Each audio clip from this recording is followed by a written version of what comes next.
BNP মহাসচিব মির্জা ফখরুল ইসলাম আলমগীর ও শিবির নেতা সাদিক কায়েমের বক্তব্যকে খণ্ডন করেছেন জাতীয় নাগরিক পার্টির আহ্বায়ক নাহিদ ইসলাম।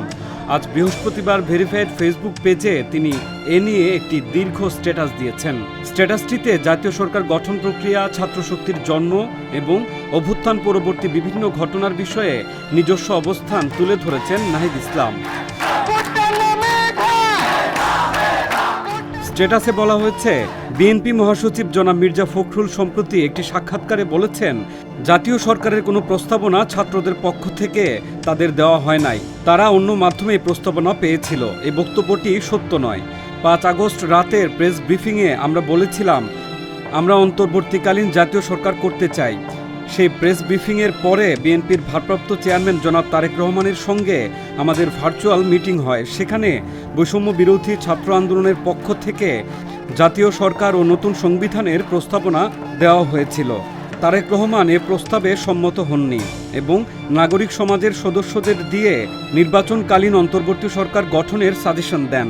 আমরা ডক্টর মোহাম্মদ ইউনূসের কথা বলি প্রধান উপদেষ্টা হিসেবে।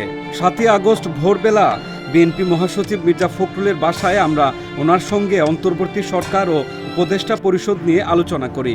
উপদেষ্টা পরিষদ শপথ নেবার আগে জনাব তারেক রহমানের সঙ্গে আমাদের মিটিংয়ে প্রস্তাবিত উপদেষ্টা পরিষদের সদস্যবৃন্দ নিয়ে আলোচনা পর্যালোচনা হয়। শিবির নেতা সাদিক কায়েম সম্প্রতি একটা টকশোতে বলেছেন, ছাত্রশক্তির গঠন প্রক্রিয়ায় শিবির যুক্ত ছিল, শিবিরের ইনস্ট্রাকশনে আমরা কাজ করতাম।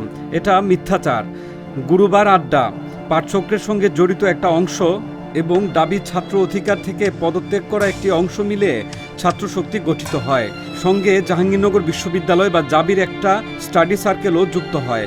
একটা নতুন ছাত্র সংগঠন প্রতিষ্ঠার জন্য গুরুবার আড্ডা পাঠচক্রে দীর্ঘ সময় ধরে কাজ করা হয়েছে।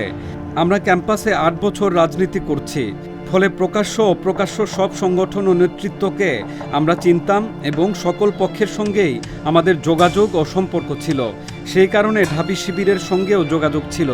যোগাযোগ, সম্পর্ক বা কখনো সহযোগিতা করা মানে এই না যে তারা আমাদের রাজনৈতিক প্রক্রিয়ায় যুক্ত ছিল। নাহিদ বলেন, দ্বিতীয়ত, সাদিক কায়েম বৈষম্য বিরোধী ছাত্র আন্দোলনের কোনো সমন্বয়ক ছিল না, কিন্তু 5 আগস্ট থেকে এই পরিচয় সে ব্যবহার করছে। অভ্যুত্থানে শিবিরের গুরুত্বপূর্ণ ভূমিকার কারণে সাদিক কায়েমকে প্রেস ব্রিফিংয়ে বসার ব্যবস্থা করা হয়, কিন্তু সাদিক কায়েমরা অভ্যুত্থান পরবর্তী সময়ে ঢালাও প্রচারণা করেছে। এই অভ্যুত্থান ঢাবি শিবিরই নেতৃত্ব দিছে, আমরা সামনে শুধু পোস্টার ছিলাম। অভ্যুত্থানে শিবিরের ভূমিকা কেউ অস্বীকার করে নাই, কিন্তু এই অভ্যুত্থান শিবিরের একক নয়, শিবিরের ইনস্ট্রাকশন বা ডিরেকশনও হয় নাই। আমরা সব পক্ষের সঙ্গে যোগাযোগ করেই সিদ্ধান্ত নিতাম। স্ট্যাটাসে জুলকারনাইন স্যারের বিরুদ্ধে গুরুতর অভিযোগ এনেছেন নাহিদ ইসলাম।